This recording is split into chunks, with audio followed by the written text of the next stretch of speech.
देवीपुर गांव में एक बहुत ही सुखी परिवार रहता था, जिसमें पति पत्नी रहते थे, जिनका नाम राज और अवनी था। कल हम बाजार जाएंगे और तुम्हारे लिए झुमके खरीदेंगे। बोलो कैसा रहेगा? हाय, किसी की नजर ना लगे मेरे पति को। कितना प्यार करता है मुझे। दूसरी तरफ घर के सामने एक बरगद का पेड़ था, जिस पे एक चुड़ैल रहती थी, जो आते जाते लोगों को परेशान करती रहती थी। शिकार आ रहा होगा, मैं उसे नहीं छोड़ने वाली। हा हा हा हा हा हा हा हा हा, आज तो बहुत मजा आने वाला है।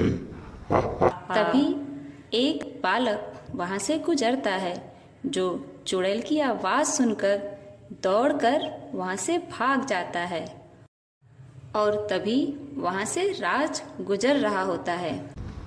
कितना सुंदर नौजवान है, मेरा तो इस पे दिल आ गया है। अब मैं इसे अपने साथ लेकर अपने लोग जाऊंगी। तभी चुड़ैल राज के पीछे पीछे उसके घर तक चली जाती है। राज को चुड़ैल के बारे में कुछ पता नहीं होता है।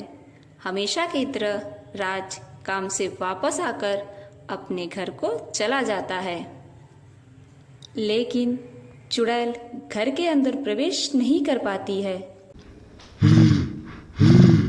आखिर मैं इस घर में क्यों नहीं पा रही हूँ? किसने इस घर को मंत्रों से बांध रखा है?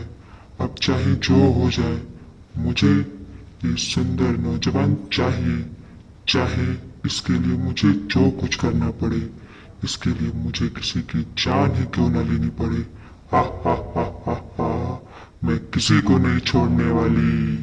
अब दुनिया देखेगी कि एक चुड़ैल अपने प्यार के लिए क्या करती है। हा हा हा हा हा। राज, आज हमारे घर पर एक तांत्रिक आए हुए थे। वे कह रहे थे कि हमारे घर पर किसी की बुरी नजर लगने वाली है, तो मैंने उनसे कहकर अपने घर को मंत्रों से सिद्ध करवा लिया है।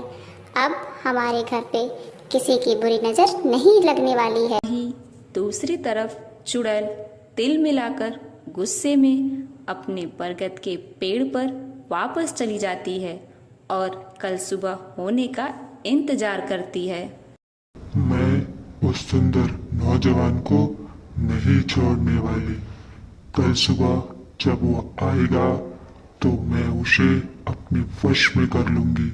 हा हा हा हा हा हा। अरे वाह, आ गया मेरा सुंदर नौजवान। अरे रुक तो सही, कहाँ जा रहा है? ओम दिली दिली छो, देख तो जरा एक बार मेरी तरफ। अब तू मेरे वश में है और अब मैं तुझे कहीं नहीं जाने दूंगी। हा हा हा हा, अब तू पूरी तरीके से मेरे वश में है। चल आजा तू मेरे बरगद के पेड़ पर, हम वहां रहेंगे और ऐश करेंगे। हा हा हा हा हा हा। चल उठ जा अब। और अब सीधा चला सामने। अब ऊपर आ जा मेरे पास और बैठ जा। हा हा हा हा हा हा हा। वहीं दूसरी तरफ हे भगवान, राज पिछले कई दिनों से घर नहीं आए हैं। उन्होंने अपनी कोई खोज खबर नहीं दी। अब मैं क्या करूं? हे भगवान, राज फोन क्यों नहीं उठा रहे हैं? मैं उन्हें फोन लगा लगा कर थक गई। अब मैं क्या करूं? कहाँ जाऊं?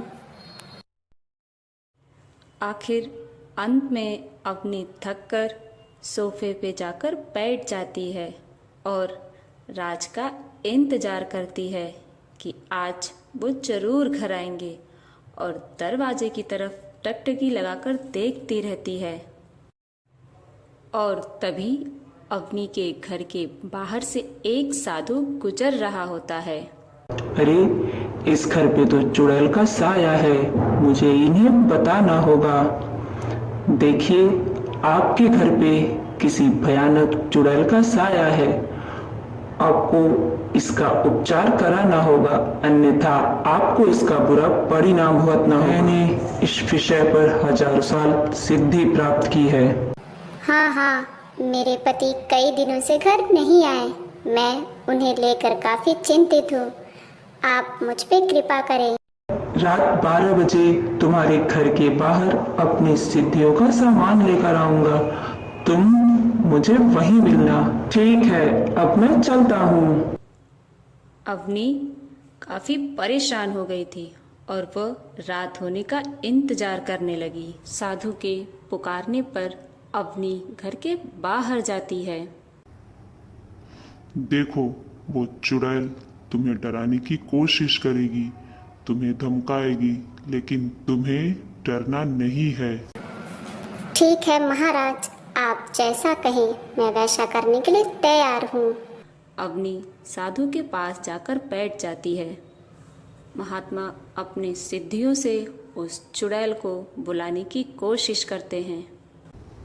ऐसा कौन है जो मुझे बुला रहा है, जिसे अपनी मौत का डर नहीं है? मैं उसे छोड़ने वाली नहीं हूँ। आ जाओ, वरना मैं अपनी वर्षों की तपस्या से तुझे अभी इस हवन कुंड में भस्म कर दूंगा। मैं अभी आती हूँ, तब तक तुम यही आराम करना।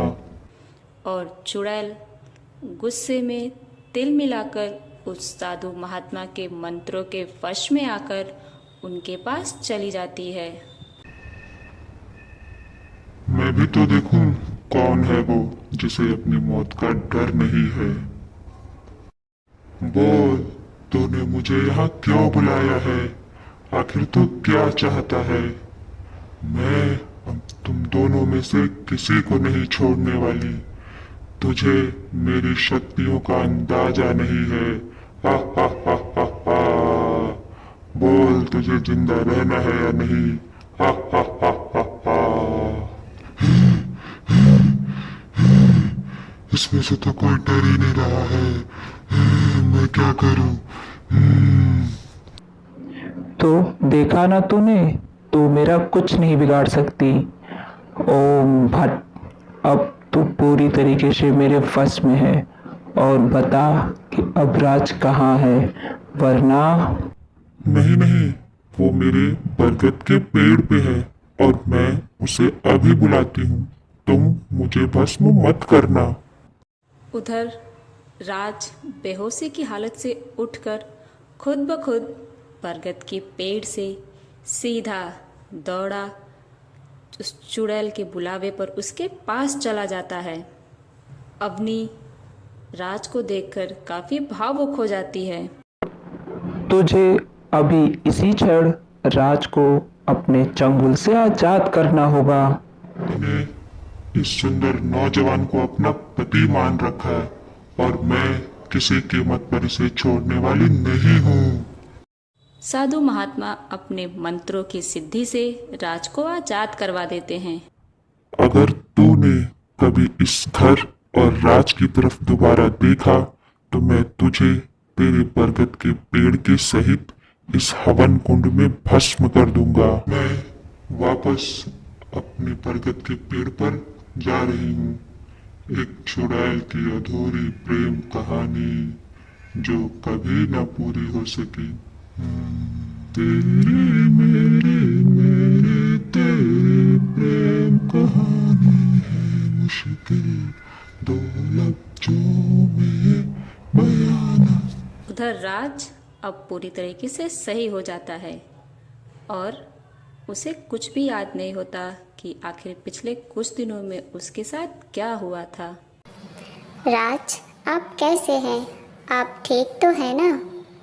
अगर ये साधु महात्मा ना होते तो हम कभी मिलते ना। महात्मा जी, आपका कोटि कोटि धन्यवाद।